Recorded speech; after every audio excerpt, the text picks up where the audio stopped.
Hi everybody, this is Mr. Zarzik, and in this video I'm going to talk about elastic collisions and how we can use them with conservation of momentum and energy. Okay, so let's get to it. All right, so imagine a simple case. We have a 10 kilogram ball moving along at 2 meters per second. It's going to strike a 5 kilogram ball head on that's initially at rest. Okay, so if we try to apply conservation of momentum, all right, what we want to do is we just want to assign, I'm just going to call this thing 1, I'm going to call this thing 2. Now it doesn't say it, but I'm going to add, okay, that the initial velocity of this is initially 0. Okay, so if I write out my conservation of momentum equation, so m1 v1 plus m2 v2 is equal to m1 v1 prime. That just means like the final velocity of 1 plus m2 v2 prime. Okay, so before equals after. Now that ball number 2 is initially at rest. Okay, so if that's the case, so no moving inertia, no momentum. Okay, so we go 10 kilograms for ball 1 times 2 meters per second. Okay, that's it. That's all we have for the before stuff. Okay, after 10 kilograms goes along at, I don't know how fast or which way. The 5 kilogram goes along at, I don't know how fast or which way. Okay, so as it stands, I got one equation with two unknowns. Other than doing a little simplification, I can't solve it. All right, so I'm going to do a little bit of simplification because we are going to solve this problem eventually. Okay, so I'm going to drop my units just to make it a little bit easier to work with. All right, because now we're just doing math. Okay, and I can see, let's see, so I could factor out a 5 from both sides. So let's do that. So divide by 5. All right, so then I have 4 is equal to 2 v1 prime plus v2 prime. Okay, this is my first equation. All right, I know I'm going to need another one because I can see I have two unknowns, v1 prime and v2 prime. So as it stands, I can't do anything else with this. All right, so what if we add in the extra little caveat that this particular collision is perfectly elastic? Okay, well, if that's the case, one of the properties of the perfectly elastic collision is we get conservation of energy. Okay, so if that's the case, all right, well, when we talk about conservation of energy, what we really mean is we're talking about conservation of kinetic energy. Okay, so the way that this would look is we'd say, okay, we consider the kinetic energy of each of the two balls before the collision, and if energy is conserved, well, then that should be equal to the kinetic energy of each of the two balls after. Okay, so you can say like KE1 plus KE2 is equal to KE1 prime plus KE2 prime. All right, and we know kinetic energy is half mv squared. Okay, so lots of half mv squared. So m1 v1 squared plus 1 half m2 v2 squared. There's number 4. 1 half m1 v1 prime squared plus 1 half m2 v2 prime squared. Okay, everything's got a 1 half, so I get to cancel some stuff, so that's kind of nice. Factor that out right there. Okay, also ball number 2 was initially at rest. That 5 kilogram was initially at rest, so no moving, no kinetic energy either. Okay, so at least now we've got some stuff we can work with. So I got 10 kilogram ball, okay, initially moving at, what was it, 2 meters per second. So 2 meters per second, but don't forget to square, okay, is equal to 10 kilograms. I don't know how fast after. 5 kilograms. I still don't know how fast after. Don't forget to square. Okay, so I got to do a little bit of algebra here, but I'm going to wind up with another equation with the same two unknowns. Okay, so 2 squared is 4 times 10, so I have 40 over here. I've got 10 v1 prime squared plus 5 v2 prime squared. All right, kind of like before, I can factor out a 5 just to make this as simple as possible, I guess, to work with. So let's see, so 40 over 5, I've got 8 is equal to 2 v1 prime squared plus v2 prime squared.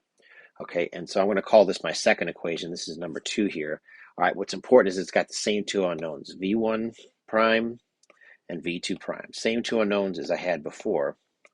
Okay, so I'm actually going to back up now and go back to my first equation and say, all right, I'm going to have to do a substitution here. And this is where I want to work with because there's no squareds. All right, so what I think I'm going to do is I'm going to isolate the v2 prime. So 4 minus 2 v1 prime is equal to v2 prime. All right, and that's what I'm going to do is I'm going to sub this v2 prime in down into my second equation. Okay, so that's the idea. So I'm going to take this. Okay, I'm going to put this in down here where I've got v2 prime. All right, and then everything else just remains the same. Okay, so all this other stuff. Okay, and there's algebra that has to be done, but I am staring at one equation and one unknown, which means that I can solve it. All right, so let's go ahead and do that, because if I can solve for v1 prime, then I can get v2 prime as well. So it's 2v prime plus, okay, I'm going to write this like this, 4 minus 2v1 prime times 4 minus 2v1 prime. Okay, so then v1 prime squared. Okay, plus. All right, so FOIL, first and first, 16. Outer times outer, so that'd be minus 8v1 prime. Inner times inner, that's 8. Oops. 8v1 prime. Last would be negative negative, so plus 4v1 prime squared. Okay, I can work with this. I can do this. All right, so let's combine some terms here. Let's clean this up. Let's see here. So I see a 2v1 prime squared and a 4v1 prime squared. Add that together, got 6v1 prime squared. All right, and then I also have negative 8 and negative 8, so that's negative 16 v1 prime. All right, and let's see, I have 16, and that's it. So then plus 16. Okay, all right, we're getting there, I'm going to move that 8 over, so I get 0 is equal to 6v1 prime squared minus 16 v1 prime. Okay, 16 minus 8 is 8, so positive 8. All right, and I think I'm going to take, and just because I can, I'm going to divide both sides by 2. Okay, just to make this a little bit simpler, not a lot simpler, but at least a little bit simpler. So I get 3v1 prime squared minus 8v1 prime plus 4. Okay, and some of you are already seeing this. I have coefficients, so there's A, negative 8 is B, and 4 is C. Okay, which means I can solve it using the quadratic equation. Yes. Okay, so v1 prime is going to be equal to negative b plus or minus square root of the quantity b squared minus 4ac all over 2a. Yep, I just sang on video. Terrifying. All right, so here we go. v1 prime is equal to negative b, so negative of negative 8 plus or minus square root of b squared, so that would be negative 8 squared minus 4. A is 3.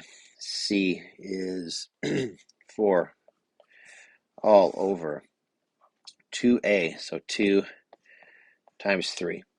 Okay, plug all that in. Okay, and if you do it correctly, you're going to get 2 answers. Okay, both of which are going to be positive. That's right. One of them is going to be this. Okay, and the other one's going to be this.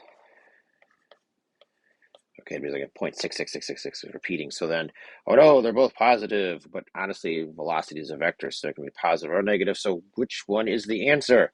Okay, if I go back and I take a look at the initial scenario here, okay, that's v1 prime. That's the velocity of ball 1 after. So it was originally moving at 2 meters per second. So after hitting the 5 kilogram, could we still be moving at 2 meters per second? Not unless it moves right through ball number 2, in which case we don't have a collision. So from that and from that alone, we know what the answer has to be. It's got to be the other one. This is it.